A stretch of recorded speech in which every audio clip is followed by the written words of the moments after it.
Magandang araw po mga kabrad. Pakinggan po natin ang sinumpaang salaysay ni Miss Teresita Valdehueza, 61 taong gulang. Siya po ay 17 taong gulang nang pumasok sa Kojc.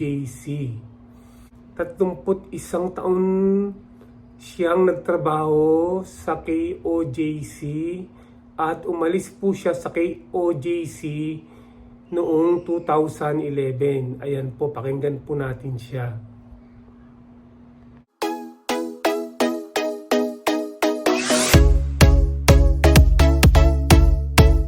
Good morning po, Madam Chair, Honorable Senator Riza Hontiveros, and to Honorable Senator Francisco Tolentino, and to all the members of this august body. I come here today to share the truth that has been silenced for 3 decades because of great fear, and this is also on behalf of the many victims who have suffered in silence just like I have. I believe my testimony reflects their pain, struggles, and resilience. While I understand that this is aimed to aid in legislation, I am also grateful to be given this opportunity to inform those who still believe that Apollo Quiboloy has been innocent of the crimes he is accused of because he has never been. At the age of 17, I became a member of the church led by this man, Apollo Quiboloy, in 1980. I was a freshman student. I was eager and active in the community, even spending a significant portion of my college years living at the parsonage where he resided. In 1988, I made a difficult decision of my life to dedicate this to his ministry, driven by the belief that true fulfillment and salvation lay in serving God fully. This choice meant leaving behind my family, my career, and the person I once was. Despite the resistance of family and friends, I pursued my conviction. I joined a pioneering group that struggled to meet basic needs, but my desire to serve God fueled my persistence. Over time, I gained his trust and became a respected worker within the ministry. As the ministry grew, so did our blessings. We experienced answered prayers and expanding membership, which deepened our commitment to serving God. Apollo C. Quiboloy, whom I revered, was considered as God anointed, and his words held absolute authority. I respected him deeply, viewing him as truly the man of God. From the moment I dedicated my life to the ministry until 1993, I experienced a profound spiritual awakenings. I felt forgiven, my love for God deepened, and I was proud to serve alongside a man I believed to be holy. But one day while in Manila, I received a long-distance call from him. He informed me that he had received a divine revelation intended for me and instructed me to travel to Cebu, where he would share this important message. He was also scheduled to preach in Cebu that Sunday. Upon arriving in Cebu City, we arranged for him to stay at the Portrays Hotel in Fuente Osmeña. That evening, he instructed me to remain in the hotel, while Nilda Linda, the assigned worker, returned to the worker's house. When we were alone, I asked if I could just sleep on the sofa as it was a suite room. Instead, he insisted that I would sleep beside him and even said in Bisaya, compatible gyud taging kay parehas man og color ang atong suot. Translated, we are compatible because our outfits were of the same colors. I was wearing red pajamas with white dots, while he was dressed in a red t-shirt and white pants coincidentally. His words made me feel uneasy and quite nervous, and I saw a different personality in him. But I was quick to dismiss that unusual feeling. And because I had previously witnessed Ingrid Canada or ICC, Teresita Dandan, TTD, and Velina Salinas slept in his room alternately, it led me to believe that it was just normal and harmless. Moreover, we had been conditioned to suppress any negative thoughts about him. We were warned that any suspicion on him would reflect our own personality, using the words found in 1 Timothy chapter 1, verse 15, I quote, "To the pure, all things are pure. But to those who are corrupted and do not believe, nothing is pure. In fact, both their minds and consciences are corrupted," unquote. And in those days, absolute obedience was a must. We needed to have an unquestioned loyalty and reverence toward him. Sleeping beside a man I believed to be chosen by God was for me then a great privilege, an opportunity for a sinner like me. But what followed shattered my sense of faith and trust. Without a word, after turning off the light, he embraced me, undressed me, and violated me with his lustful act, and left me in shock and speechless. He then said, "This is the fulfillment of God's revelation." He explained that God had revealed to him that I was to partake in God's life through him by surrendering my body, soul, and spirit. He also mentioned that other girls would go through him in a similar manner. His words were strange, but I was too shocked to respond. The following day after that Sunday worship service, Apollo C. Quiboloy left for Manila, while I was left to carry on with my duties, including organizing carolers for our annual fundraising. Confusion consumed me. I felt betrayed by my faith, by him, and even perhaps by myself. I began questioning whether what had happened was indeed God's will or simply a gross abuse of power. When I returned to Manila, I was once again instructed to sleep in his room. Fear gripped me, but defying the anointing of God was unthinkable. We had been taught that such disobedience would invite a curse.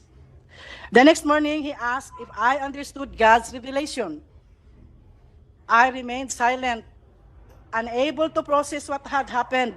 He then referenced me to Philippians chapter 2, verses 6 to 12, explaining that just as Jesus humbled himself and obeyed God, even to the point of death, so he too must obey God's will by partaking in carnal things. He claimed this was necessary for him to understand the human experience and to fully empathize with others. He even told me that he had also been reluctant to accept God's revelation, but as God had chosen one, he had no choice but to act on it. I was more confused with his explanation, but I could not complain. I wanted to go out from the ministry, but I lacked courage. I did not know where to ask help. I had cut all the bridges behind my life, and I could hardly go back because it would mean starting all over again. My family was poor, and I had no connections. My option was to stay because I was still bothered with what if it was indeed God's will. December of the same year was an escape for me. Caroling as one of our sources of funds, and which had been participated in by every member of the ministry all over the country, became my excuse of staying away from the worker's house in Manila where he stayed. In January 1994, I was in his room with Ingrid Canada, the international coordinator of the church, Tessie Dandan, the national administrator for the church in the Philippines, and Felina Salinas, his personal assistant. During that meeting, he informed the girls that I would be included in the inner circle. Right there and then, I realized that these women had likely endured similar experiences. Without any words, we shared a mutual understanding. None of us dared speak about what had happened to us. In February 1994, I was sent to Hong Kong, still carrying all the confusions and emotional turmoil. Despite this, I continued to pretend that everything was fine. When one of our musicians, JC Pangilinan, was scheduled to return to the Philippines, I seized the opportunity to send a personal letter to ACQ. In that letter, I poured out my feelings, openly expressing my emotional distress. I was honest about how deeply shocked I was to learn of his life beyond the pulpit.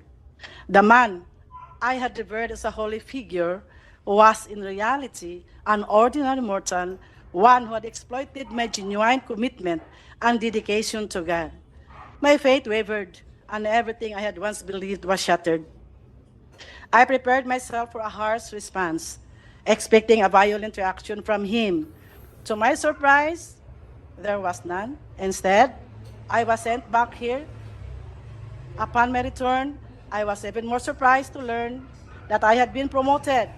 I was appointed National Crusade Coordinator, National Logistics Coordinator, and Luzon Area Administrator all at once. This was a sudden and significant promotion from my previous role. By God's grace, I excelled in all my assigned tasks. Despite this, fear gripped me every time Apollo Quiboloy would come to Manila. My only relief was when one of the girls would accompany him, giving me an excuse not to sleep with him. I kept myself busy, visiting satellite churches to distract my confusion and agony. One day, ICC confronted me saying, ACQ sensed my distance. I made my work an excuse. February 15, 1998, ACQ used me again. It was always out of fear that I obeyed, a fear mixed with anxiety that he might knew how I pretended to be extremely grateful that he allowed me to be a part of his physical life, because in all honesty, and God truly knew I was not. All the pent-up emotions suffocated me that on the following day, while preparing for church, I collapsed. ACQ performed mouth-to-mouth resuscitation, but later I learned, he told others, that it was just a way for me to seduce him, labeling me as Jezebel the Temptress. I believe Apollo Carrion Quiboloy understood that I never wanted the life he was trying to impose on me. My decision to dedicate my life to God's service was driven by a sincere desire for spiritual purification from the sins I had committed before becoming a full-time worker. I had only one goal: to live a holy life and ultimately to attain heaven. As the Bible says in Colossians chapter 3, verse 5, I quote, "Put to death, therefore, whatever belongs to your earthly nature: sexual immorality, impurity, lust." But how could I achieve this with the circumstances that I was in? Disobedience and complaints were never an option. Anyone who did so was labeled as carnal, as someone who did not overcome the flesh. Everything was always twisted. One day, I said, "Sir has noticed that you've been distant." I made up excuses, trying to avoid the truth. I had been telling Teresita that I was extremely exhausted. She presumed that I was just too focused of my responsibilities, especially in the logistics department. I was always pressured to meet my 15 million quota.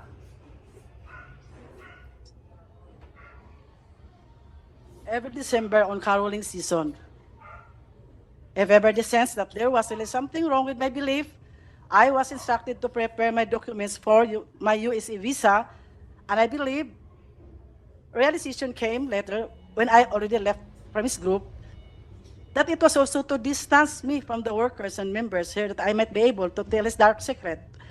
I never wanted to go to America because inside of me were unresolved spiritual issues, confused mind that bothered me always. But my visa was approved. I then knew that I was to lead and plan for the fundraising to be done in America, and we would employ the same strategy of our money making here in the country. In America, I witnessed the double standard life. What we prohibited in the Philippines, we did them there. We lived in luxury. We toured around. We dined in fine and expensive restaurants. We watched movies. Sky's the limit when they went shopping. I decided to stay in the apartment where the minister and his family lived.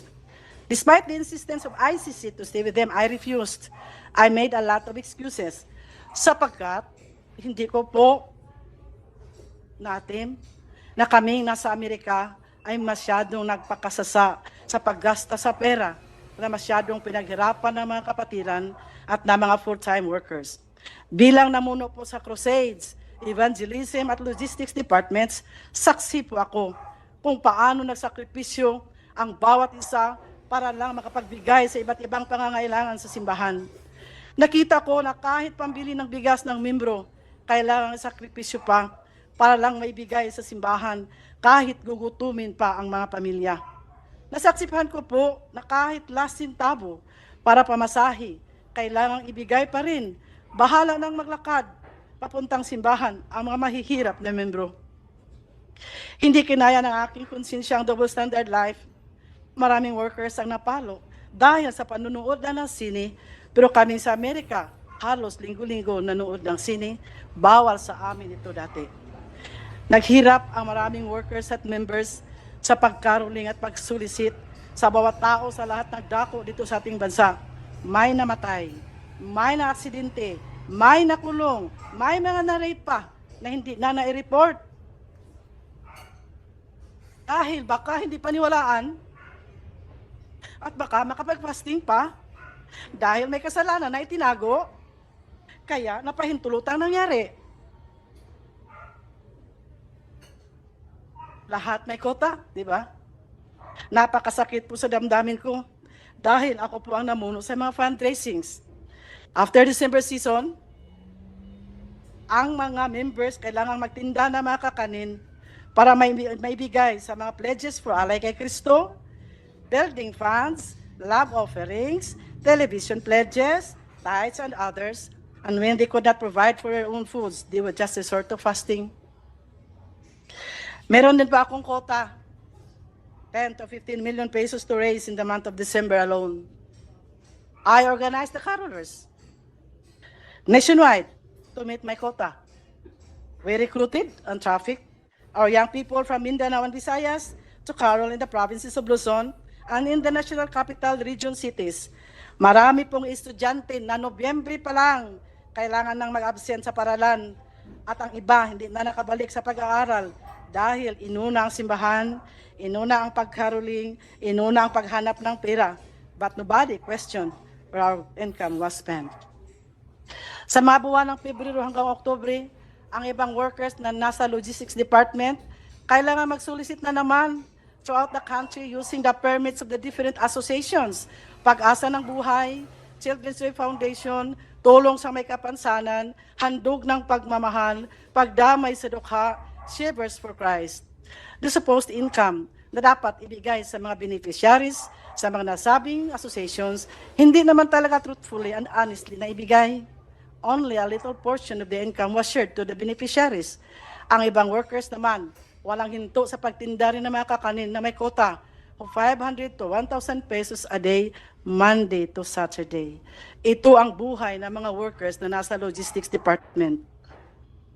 In America, they began to notice my indifference. ICC called my attention, stating there were reports from my assistant in the logistics department in Manila that I had secretly sent money to my family. Then, she informed me that ministers wrote letters to ACQ and reported that I tempted and fornicated with them during my visits to their satellite churches. I was so shocked to learn of the sudden accusations. I also wrote a letter and enumerated the real circumstances of my life with all the ministers I came in contact with in relation to our aggressive fundraising, being the National Logistics Coordinator. However, that was not enough. I was then forced to write a long letter of confession, making it appear that I was a sinner who committed all kinds of sins, including those I had committed before joining the ministry. I complied, believing that through this written confession, I would be totally forgiven from my old sins and burdens and be completely sanctified. In detail, I wrote everything I thought was considered sin I had committed from childhood until the present. I also implicated ACQ in my sins. It had the same tenor of the letter I wrote in Hong Kong in 1994. And this time, he was furious. Then ICC instructed me to revise my letter. I was told not to implicate ACQ and to state that I was the sole sinner and I was filthy. Upon realizing how angry ACQ was, I revised my letter out of fear and stated that I had sinned because I truly was filthy. In detail, I imagined sins.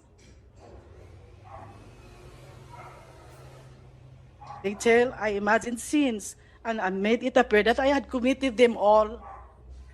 That was how stupid I was to obey and exaggerate my story. Just to appease the anger of our leader, Apollo C. Quiboloy, not knowing it would become my death sentence later. My exaggerated story was then distributed to all his leaders and ministers, and they believed I was filthy, I was pervert, and I was wicked, painting me as the sole guilty party, while ACQ remained innocent. Little did I know this confession would lead to my condemnation within the ministry. October 15, 1998, I was sent back here to receive a punishment through prayer and fasting in the guise of spiritual discipline. And the fasting they planned for me was beyond my imagination. It took me 7 months to suffer hunger and isolation in the mountain of Tamayong in Kalinan, Davao City. They placed me in a small, dark, elevated room beside a kitchen, separated only by a mat and walls. My bed was rough, made of uneven slabs, with exposed nails pressing into my back as I slept. I woke up this morning in pain, with no beddings, and the cold October nights left me shivering. I requested a blanket and a mat, but I was denied. Every day from 8 to 5 p.m., I followed a strict routine, regardless of the weather, enduring hunger and isolation. No one allowed near me, as I was labeled filthy and deserving of this punishment. Members were forbidden to speak to me. I was physically very weak and so depressed. I prayed that God would just take my life. Ilang beses po ako nanalangin na sana kunin na ng Panginoon. I started to question God and wondered if this was truly a divine process or simply human punishment. I asked myself, is this ACQ's way of retaliating because I rejected the life he imposed on me? It felt like vengeance and disguised as spiritual discipline. My only solace came from reading the Word of God from Genesis to Revelation over and over again. Every day was a struggle of faith. I struggled to believe that the process was still the perfect will of God for me.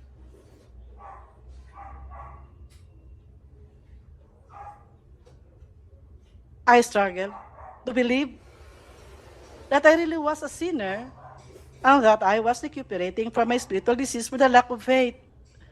That was to justify my present pains and to at least lighten my burden of loneliness. On January 8, 1999, I gave ACQ a resignation letter and I requested for a fare so that I can travel back to my home in my province. He did not approve my resignation letter. I pleaded to Ingrid, and like a child, I cried for help. But she remained untouched, telling me that it was a divine process. After that conversation, misery doubled. I had no money, and I was still physically weak, so there was no way for me to go out from the compound of the prayer mountain. Waiting for the restoration was the only alternative at the moment.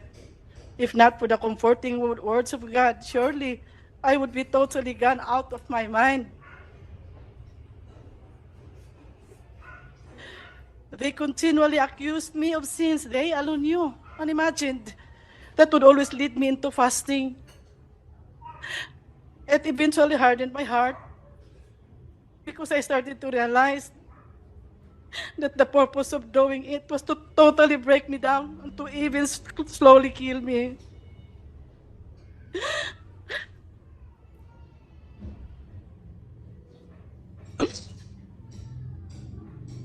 I no longer saw the reason to stay. I submitted my resignation as a full-time volunteer worker for the second time. But Apollo Quiboloy refused it again. A week later, on September 30, 1999, I decided to leave without asking for permission, determined to free myself from his control. It was only when I left out of the group that I finally clearly understood that the man I had believed to be God's chosen and holy was an impostor, oppressor, and deceiver. He manipulated me using his authority and power as God's anointed. I thank God that He took me out from His bondage, from that ambiguous feeling of fear mingled with so much love and loyalty to my Redeemer, Jesus Christ.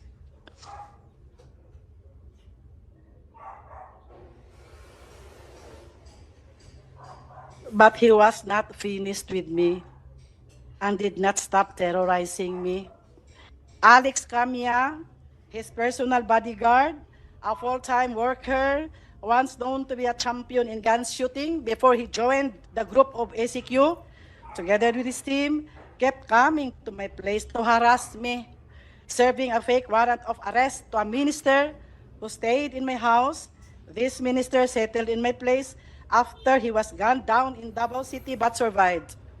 The team of Alice Camia was apprehended, and when investigated, they had several firearms in the car, several plate numbers, and there was also a red plate. The registered owner of the car was Apollo C. Quiboloy. Because of their failure to serve the warrant of arrest, they blamed me for hiding the minister and filed cases against me of obstructing justice and grave misconduct and an act on becoming a public official.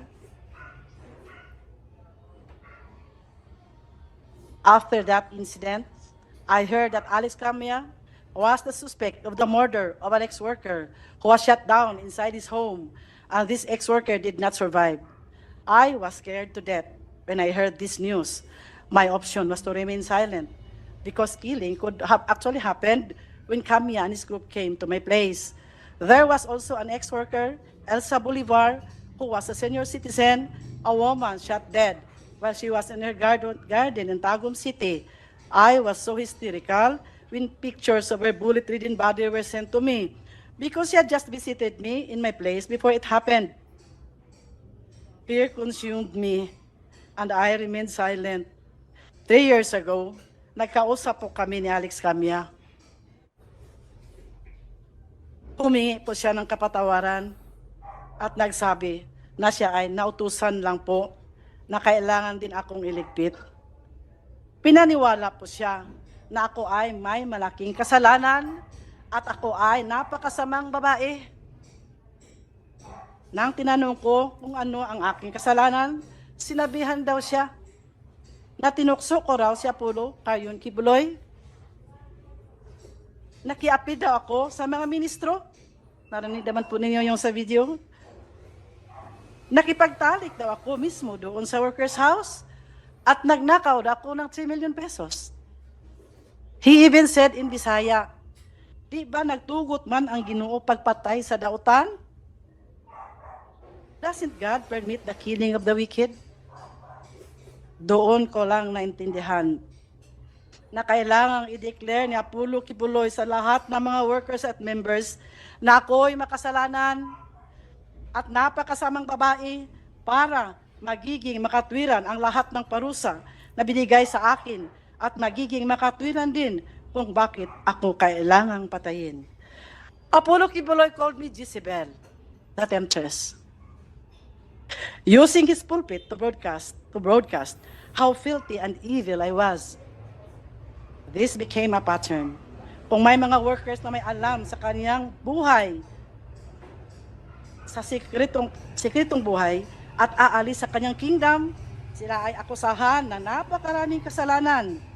He would always exaggerate their weaknesses at ipaniwala sa mga workers at members na sila ay umalis dahil may mga marumi at mga napakasamang mga tao.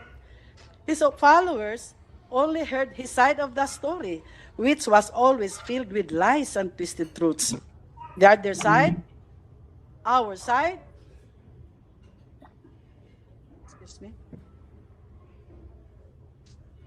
was never heard and was never allowed to be heard. They only believed whatever he fed them and even defended him and attacked those who defied their leader without investigating the truthfulness of the circumstances. Nakita naman po siguro natin kung paano siniraan ng mga workers at defenders ni Apollo Quiboloy ang mga testigo dito. Mga napakasamang descriptions para lang ipahiya ang mga nagsalita ng kanilang mga karanasan sa loob ng kanilang kingdom. Mga salitang hindi nababagay sa mga tinatawag na mga citizen ng kingdom of Jesus Christ. Their intention is only to demoralize and warn others of the consequences of defiance. Last August 2021, during one of his television programs, he once again maligned me, broadcasting nationally and internationally that I was a fornicator and an immoral woman, which we have just watched. Madam Chair, I would like to remind Mr. Quiboloy to remember the biblical stories about the lives of King Nebuchadnezzar, King Sennacherib, and King Herod. All of them fell into the hands of the Lord. Nebuchadnezzar, you know that, was separated from his people and lived like a beast and ate grass for 7 years. King Sennacherib died a tragic death, murdered by his own sons. King Herod was struck by the angel of God, died, and his body was eaten by worms. Their sin was that they replaced God with themselves, considering themselves as gods and blaspheming the one true God. This is all, Madam Chair. Thank you.